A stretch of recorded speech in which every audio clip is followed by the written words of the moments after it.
Recording also. All right. Welcome, everyone. I am sharing my screen. Yes. Okay.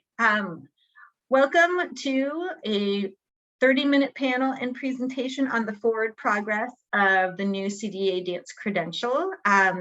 I am actually going to do something kind of annoying, which is flip through to the end of this slideshow so that you can see what's at the end of it. And then it's going to be in the chat. The link is going to be in the chat, so you have access to everything there. So stand by while I do that. So at the very end has our panelists and contact information for them and their bios there. That's where I spelled Olali's last name wrong. Sorry, I'll fix that. Here is a list of names of folks who were essential in the credentialing process over the last many decades. It is incomplete. I'm still adding to it. Here is helpful contact info here at the end of the folks that we're going to be talking to on the panel, as well as Kim Hoy, who can answer questions about CTE and dance, and Valerie Gutworth, who can answer questions about cooperating teachers and supervisors. And then here's a reminder to folks that there is an updated credential website available to you through CDEA. And so that's all at the end. And in the chat, you'll see the link to this slideshow. So the last part of it, you know, like you don't have to memorize anything here or any part of it because you have access to it. Okay, that said, hi, I'm Jessie Cronenberg. I was the co-president of CDEA from 2014 to 2017, 3 full years. And then in 2018, I became the CDEA Credential Task Force Director. Currently on that task force, working in collaboration with me includes Kim Hoy, Valerie Gutworth, Lindsay Lindbergh, and Beth Andrade. And today, at the end of this little mini presentation, we will have our panel from CSU East Bay. These are the Dance Credential cohort members. They are Brandon, Olali, and Emma. And it looks like Brandon's in the waiting room. Let him in. Letting him in. Okay, next up on our slideshow, we're going to do a brief history here, a timeline of the hustle and persistence of dance educators as we talk about the past and present and future of the dance credential, and that framing for hustle is to obtain by forceful action or persuasion. Hold on to that idea as we go through this timeline here. And in terms of persistence, firm or obstinate continuance in a course of action in spite of difficulty or opposition. It took 7 attempts of legislation to finally get to a place where we could get a credential in dance approved. So I want you to kind of hold on to those ideas as we look at too many words on a page. Here is too many words on a page. There are 3 slides here. We're not going to look at all the words, but again, it's important to me that in the chat you have access to this slideshow so that you can come back to it and know that have all that information at your own fingertips. So I'm just going to highlight some of the most important parts on these 3 slides that are the credential history. The first part here in 1970 was when the Ryan Act passed. It was supposed to help dance educators, or excuse me, help educators in the state to be recognized as professionals in their teaching disciplines or teaching as a profession. And that happened, but there was also a typo and an S was omitted, and that S was from the statement music and arts credentials, and it represented dance and theater. And so for the subsequent 52 years, California dance teachers had to hold a credential in PE to teach dance. And this is a reminder to all to proofread your work. Not long after that, dance educators came together up and down the state to form what we now know as CDEA. And it was 1973 when they had the first statewide conference. And it was also the year of the first attempt at dance credential legislation, which failed by only 1 vote, which is also a reminder that every vote counts and every vote matters. In 74 is when the organization became incorporated. And so we are 2 years right now from 50 years of CDEA. And in 1979 was the next legislative attempt. And the state assembly passed it, but the state Senate rejected it. And so this is sort of the beginning of understanding rejection in terms of the dance credential, and also back to that idea of hustle and persistence. It required a lot of that to get beyond all of these rejections. So the 80s were, oops, stand by, go back, thank you. Sorry. In the 80s, there was an important coming together of the leadership at CAPERD and CDEA. CAPERD are our PE colleagues. It's their state educators organization. And then also you see here at the bottom, the CTC had a subject matter panel on PE that involved lifting up the idea of dance within PE. And the CTC is the California Commission on Teacher Credentialing, and they play a major part in this as well. And then here at the bottom of the slide, you see the third attempt, Senator Patrick Johnston. He's from Stockton. He authored SB 762, and the thing about that was he took his plan to the CTC, the Commission on Teacher Credentialing, and they just outright rejected it. And at that point, he withdrew his bill due to perceived lack of support from the legislature. So now we move on. And it is, let me move this back so I can see what I'm doing. There we go.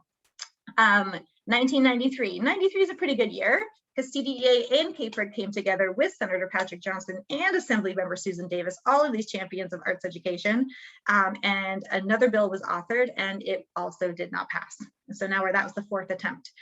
There's 2 stars next to 1997 because if you were a dance teacher in California then, oh my goodness, bless your heart, that was a hard year.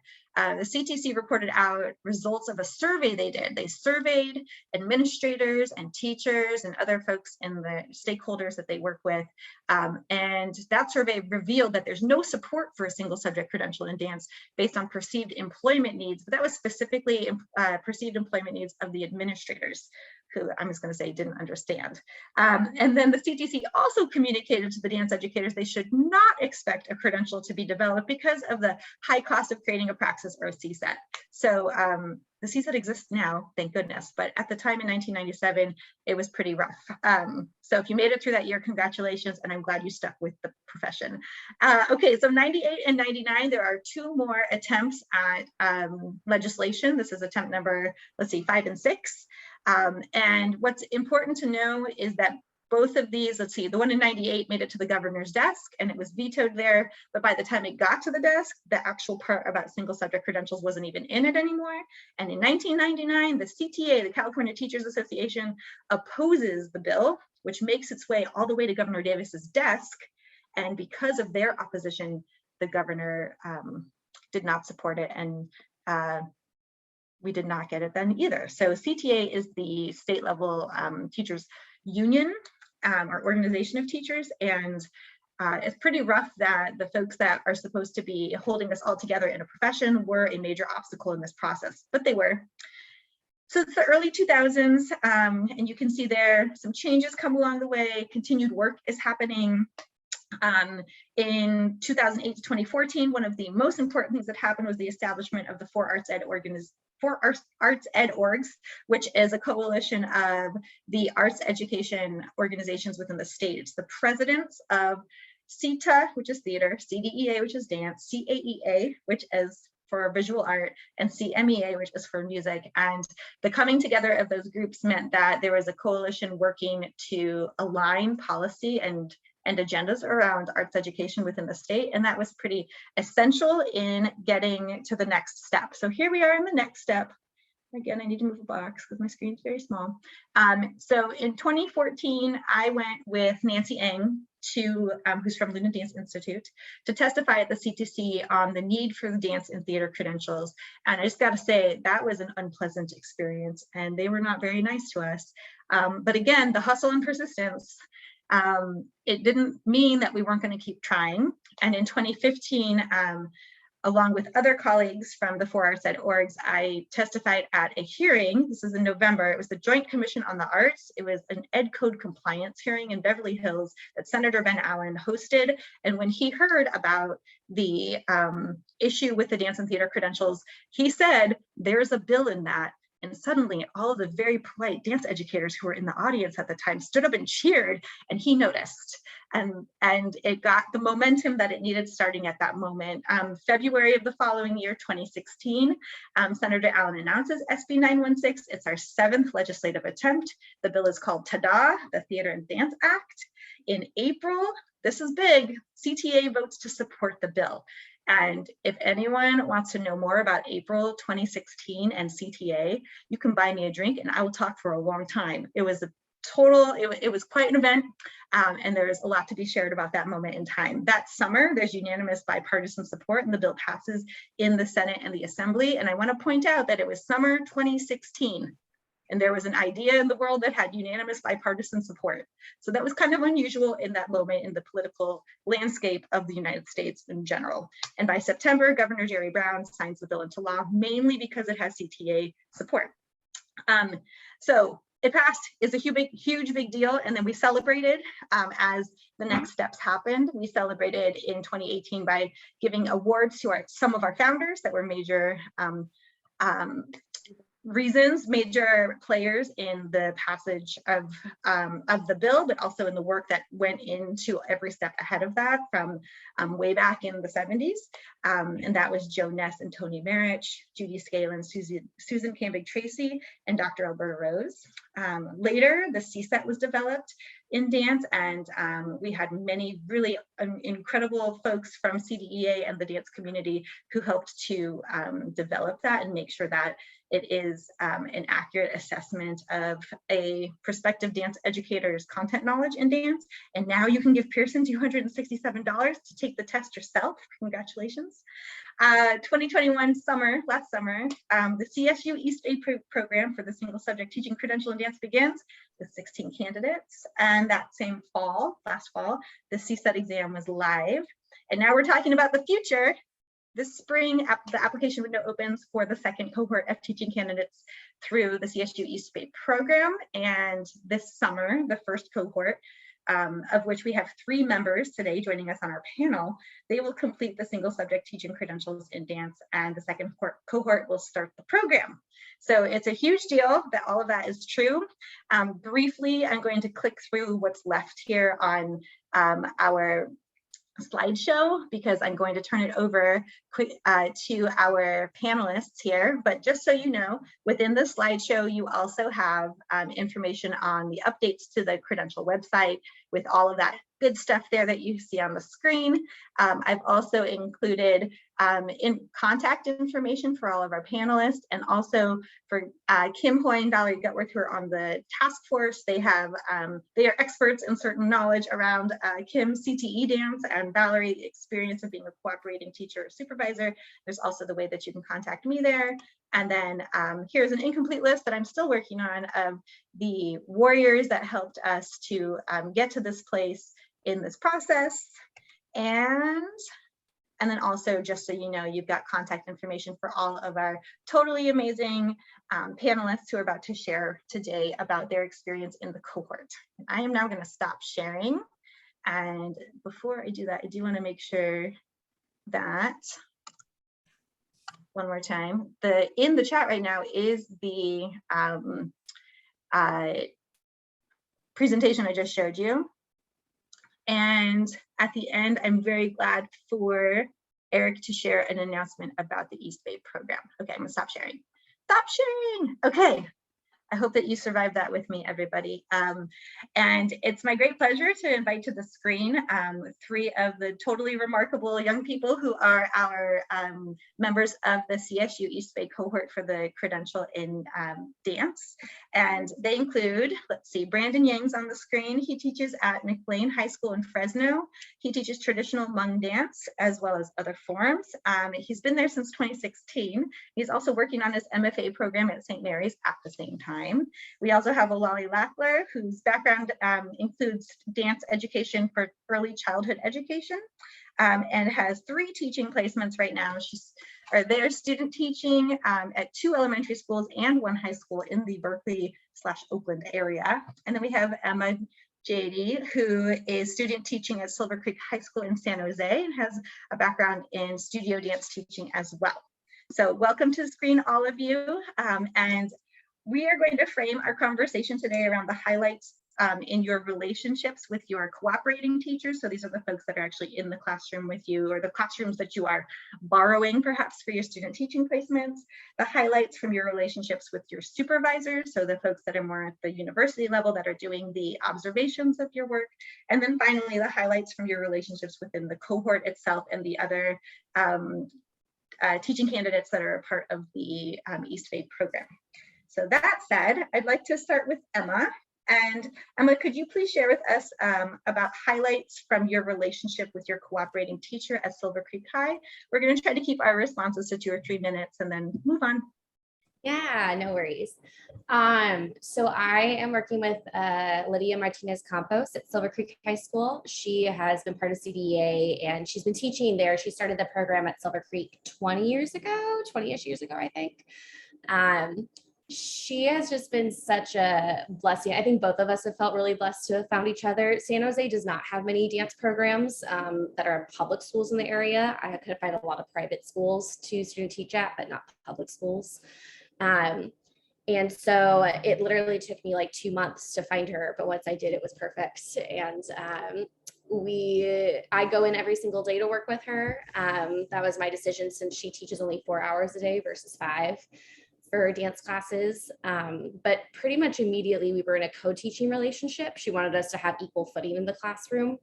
And that really helped me establish quick relationships with all the students in the classroom. I already have seniors that are asking me for like support in their senior choreography projects and things like that, which is just really cool. And yeah, so she and I try to check in like once a week about like if I have any assignments that I need her help filling out or anything like that, and just also how things are going in the classroom and stuff like that. But because we see each other every day, we're always informally checking in like, that something else should have happened in that class, or we need to follow up with so-and-so case manager. Let's brainstorm and try to remember for next time when we try to do something like this. So I've just been really appreciative how open she is and easy to communicate with. And I think it's worked out for the benefit of both of us, because when she was out with COVID for 6 days, she already had me in the classroom knowing what was going on. And I just was able to jump in and be the substitute teacher for 6 days. Which I know is such a blessing because it's so hard to find dance teachers to sub in schools. So it's been able to work both ways for us, and that I've been able to help her out. She's had other like injuries and things going on this year that she didn't have dance substitute there for. And now that I'm there, she's able to not worry about like if she needs to miss a day that the kids are going to like not learn about anything. Like she knows that I know the drill, that I know what's going on. So it's been really good. I really appreciate working with her. Thank you, Emma. It sounds like a really valuable experience for both of you. Thank you for sharing that. I'm going to send it now. Let's see, to Olali. I wonder if you could share a bit about highlights from your relationships with the teachers that you work with at Emerson, and in particular, perhaps, is it the special day class that's at Emerson? Yeah, okay, go right ahead. Totally. So, hi everyone. I'm at Emerson Elementary in Oakland 1 day a week, and I'm there as a teaching artist with Luna Dance Institute. So it's different because I have the classroom teachers in the room with me, which has been really great to learn how they have like classroom management. In particular, I'm teaching a special day class, which is like 10 to maybe 13 students that all have special needs and are all on the autism spectrum. And so it's my first time really like leading a class that's like all students with special needs. And so really working with the teacher in that classroom, and also with Valerie, my supervisor and cooperating teacher at John Muir, to brainstorm and like really adjust myself to like, what is the pace of class? What are the expectations that I have as a dance teacher? Like, what does success look like? How do I build rapport with not just like, it's like I'm giving a class not just to the students, but also to all the aides that are also there, like helping their students engage. And that's been like really, yeah, just like really like joyful to be able to make, I feel like I'm making relationships, not just like learning about the students and what engages them, but also like what type of music do the like other teachers in the classroom like to dance to, and like what are they interested in, and also like finding dances that the students are already doing, and like bringing those in as well and thinking about how to expand on those. So it's been, you know, slow and sweet as I'm like, I don't have to, you know, like packing more in is like not not necessarily a sign of success. So that's been my experience there. Thank you, Olali. Yeah, I think that gauging expectations with different groups matters a lot. And it sounds like you've had a good experience with the different settings you're in to be able to kind of understand that idea of what does success look like here, right? And I want to point out to folks that are listening in that on our Credential website, there is a little box you can click on. If you're interested in becoming a cooperating teacher and hosting student teachers, we are looking for you. We need more folks all over the state to be a part of this really important relationship between the prospective dance educators, those who are coming in to like begin at the beginning perhaps of their careers and to benefit from the incredible wisdom of our veteran teachers. So please consider that. We're also seeking supervising teachers. So the supervisors are the folks that do the observations and do the formal kind of university level observing and feedback for the candidates. And since Brandon Yang is more or less his own student, or no, his own cooperating teacher because of the position that you're in, we're going to go ahead and move on to Brandon checking in about a highlight from your relationship with your supervisor. Yes, so my university supervisor is Marjorie Ortiz. You know, I think just in working with Marjorie, man, super supportive, very knowledgeable. You know, especially, you know, just looking at me within my school site. So I am my own department. I don't know if some of you, or maybe very many of you guys, feel the same way too, especially if you're the only dance instructor or maybe one of the 2 or 3 at the school site. But for me over at McLean High School, I'm the only one who is running the dance program, who's starting the dance program, if anything, too, only because once I came in 2016, I was slowly tapping in, you know, trying to understand more of the curriculum under PE standards for dance, and then also looking into some of the dance standards that were already implemented. So I believe, you know, I think when I met with Marjorie gave me, you know, a rundown of some of the things that would take place within her classes as well. And I think that, you know, I think as dance teachers, there are similar patterns that we do, you know, because we're constantly doing, within the 4 standards that we have right now that's implemented, we naturally do them. Whether it is that we know it or, you know, or not too, it is something that comes in naturally to us. And even within our students too, especially if they're trying to reflect, if they're trying to make a connection to it. And I think that's the appreciation side that we are showing to the rest of the students who are either they are coming in with a dance background or they're coming in without a dance background. So I definitely saw a lot of the similarities that Marjorie was trying to implement with me too. Now, when it came into the observations, these were pre-recorded, only because I think just because of the format that we have over at CSU East Bay with the online credential program that I am in. Marjorie would observe from the pre-recorded videos and give me feedback from there. Very supportive. And again, too, I think that the support is definitely needed, especially if we are the first cohort to, we're kind of like the guinea pigs of anything, not really knowing much of what to expect. Everything is kind of like a blur right now. We are going into the unknown, if anything, but this is something that I have experienced within my relationship and working with my university supervisor, Marjorie.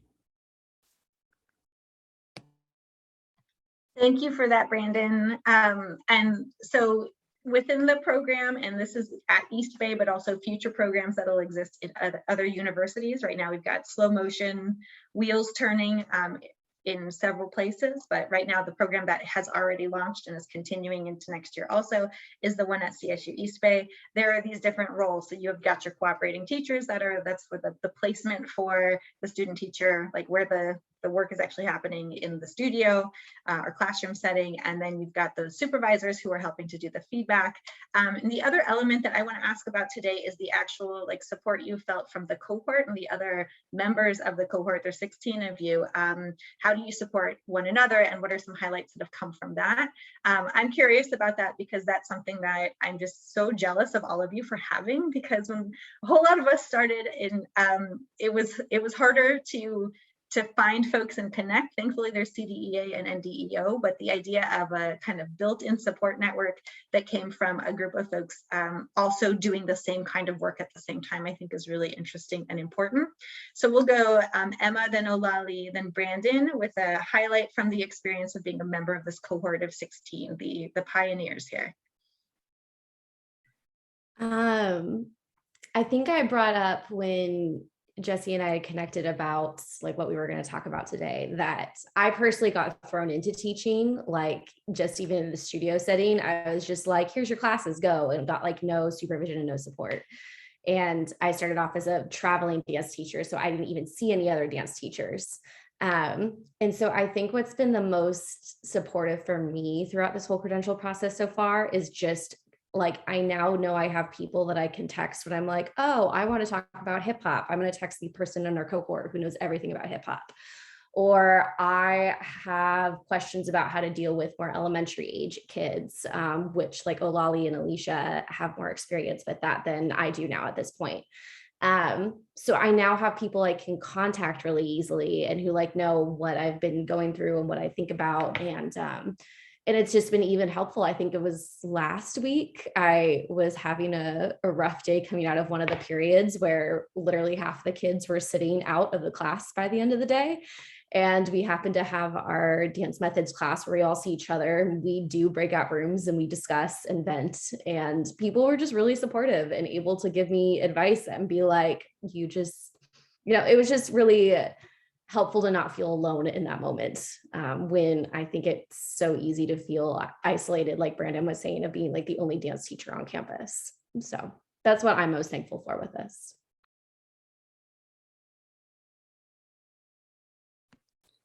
I'll go next. I have the great pleasure of working with another student teacher, Ashley Gailey, at my site with Valerie at John Muir, and that's like really great for so many reasons, but the program is all online, and so being able to be in physical space with like someone else who's like my peer who like hasn't been doing this for like the past 20 or 30 years is like huge, of like our own, just being able to like mirror like we're kind of going through the same experience of like learning how to teach dance in a classroom setting, with kids who may or may not want to be there, and thinking about what kind of curriculum and like balancing student teaching with like university classes, and it's really, yeah, highly recommend it. At first I was like, oh gosh, having multiple student teachers at one site, and I'm just like, this is literally like, I look forward to it every week. That's what I'll share. Yeah. So both Emma and Lolly, you both have touched on a lot of things that I can definitely agree to as well. But let me go right ahead and just briefly put an emphasis on lesson planning. And I think, kind of like what Emma was saying, it's so resourceful, in, the fact that there's 16 of us where we meet up, virtually on Zoom every Tuesday evening, to discuss about, again, how what's working, what's not working, implementing some of our lessons in along with the 4 California dance standards. And I think that this is also a great way for us to share some of our lessons with each other, see what did work, again, okay, within the lesson planning process, and to see how we can reanimate it, see if we can try to combine some of our lessons together, to see if there is a way for us as dance educators to also be potential guest speakers within our prep period, within each other's classes, especially within like this day and age of like Zoom, like how we all are on right now. I think it's so convenient for a lot of us, especially if we're trying to bring in some type of guest artist. Of course, teaching on Zoom was difficult from my experience, but I think as far as guest speakers, I think these fellow members that I have with me, such as both Emma and Olali and the others at CSU East Bay. I think that they are, if I was to throw them a word for them, I would do a gesture of magical with all of us together. Thank you. Oh, what a wonderful little exclamation point there. I've mentioned, I think to all of you, perhaps when I was on the phone with you, putting together that timeline and thinking back on all of the work that went into getting us to a place where you can exist. It's like Maya Angelou says about, I am my ancestors' wildest dreams. You all are our dance ancestors' wildest dreams, and you are living that dream right now, and it is such a wonder, and also just incredibly inspiring to spend a little time with the three of you right now. I hope folks in the audience are feeling that same way. I want to encourage folks to reach out to these three if there's a question that you have that comes up from something that they mentioned. Also reaching out to Valerie, who's on right now, and on our task force as a cooperating teacher and also a supervisor, and to Kim, who's been awesome and active in the chat about CTE. Before we send everyone away to take a little break before our final sessions today, Eric from East Bay had an announcement. Can you unmute yourself, or do I need to help you do that? Can you hear me? I think yeah, I unmuted I can hear myself. you. Okay, thank you for this great presentation and for a moment to speak. It's nice to meet some of the cohort. I'm the chair of the Theater and Dance Department at Cal State East Bay, and we're working closely with the Department of Teacher Education. And I just wanted to make sure that folks know that the students who come through our program get priority placement in upcoming cohorts of the dance and theater credential program. Plus, when we did a lot of info sessions last year about starting this credential, one of the concerns that came up a lot was people who had been teaching in the community, had been performing, but didn't have their BA.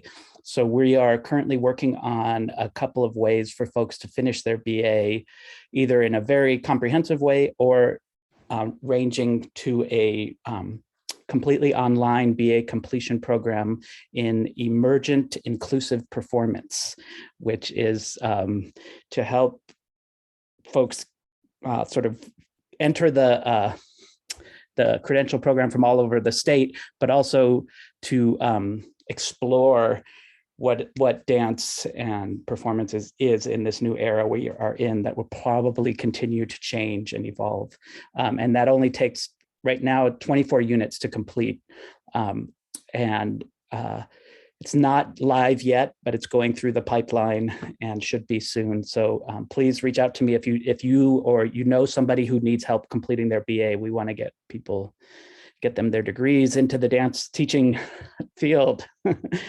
So thank you.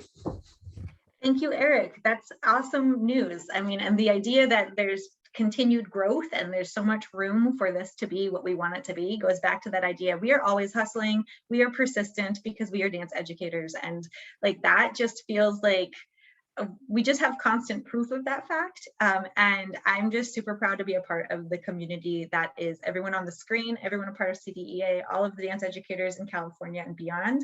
And I'm really looking forward to continuing this work to see how many more dance educators we can get out there in the field in these upcoming years and this upcoming decade, and more folks like the three we have on our screen today that can be resources for one another and for our organization and beyond.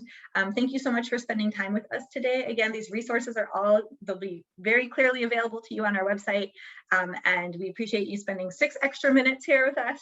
We ran over a little bit. And yes, hustle. And if anyone has questions for me, I'm very easy to access through the CDEA. So I'm the dance credential at cdeadance.org. That's me. Just send me a message and I'm glad to answer what I can. Thank you so much for being here, everyone. Thanks, Jessie.